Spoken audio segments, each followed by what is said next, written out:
ya sa'adatu man ittaba'a adabahu wa hadihi wa ya sa'adah, dan alangkah bahagianya, alangkah beruntungnya orang-orang yang mengikuti adab-adab Nabi besar Muhammad dan yang mengikuti petunjuk Nabi besar Muhammad sallallahu alaihi wasallam. Jadi kalau kita ingin bahagia, kita ingin selamat baik di dunia maupun di akhirat, maka tidak ada jalan melainkan ikut kepada Nabi besar Muhammad sallallahu alaihi wasallam.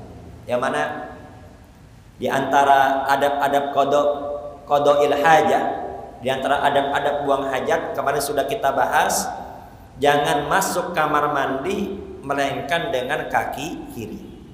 Kemudian sebelum masuk baca doa terlebih dahulu. Ya, jangan sampai kita masuk kamar mandi tapi kita nggak baca doa. Nabi besar Muhammad Shallallahu Alaihi Wasallam, beliau adalah manusia yang terjaga.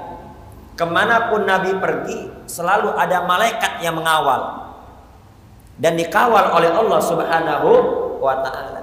Nabi yang dijaga malaikat saja masuk kamar mandi nggak pernah lupa baca doa, Allahumma inni a'udzubika minal khubuthi wal khaba'ith. Ya Allah, aku berlindung kepada Engkau dari gangguan jin, gangguan setan, setan laki-laki dan setan wanita. Ya, dikarenakan kamar mandi tempatnya setan, tempatnya makhluk halus. Itu Nabi besar Muhammad yang sudah dijaga oleh malaikat saja, yang mana setan nggak berani ganggu Nabi saja, Nabi tetap doa minta sama Allah. Ini Nabi ngajarin kita dikawal malaikat apa tidak, Pak? Siapa yang mau ngawal kita? Ya, siapa yang mau ngawal kita? Nah, kita nih lebih penting lagi, lebih harus lagi sebelum masuk kamar mandi baca doa. Makanya beda, Pak. Orang jatuh di kamar mandi sama jatuh di masjid beda. Orang jatuh di masjid, ya, itu nggak parah. Kalau orang jatuh di masjid itu nggak bakal parah. Tapi kalau udah jatuh di kamar mandi itu kebanyakan parah. Kita dengar kabar, nih fulan bin fulan lagi sakit.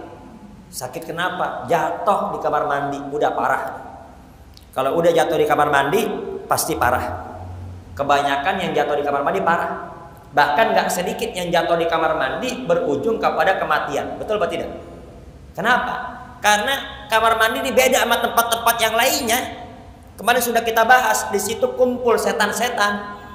Roh-rohnya mereka tuh kotor. Roh mereka kotor, roh mereka najis. Nah, kamar mandi cocok untuk menjadi tempatnya setan. Makanya orang kalau jatuh di kamar mandi udah pasti parah. Kenapa? Itu tempatnya kotor, ya, tempatnya makhluk halus, kebanyakan parah, sakitnya pasti parah. Semoga kita semua dilindungi oleh Allah Subhanahu wa Ta'ala.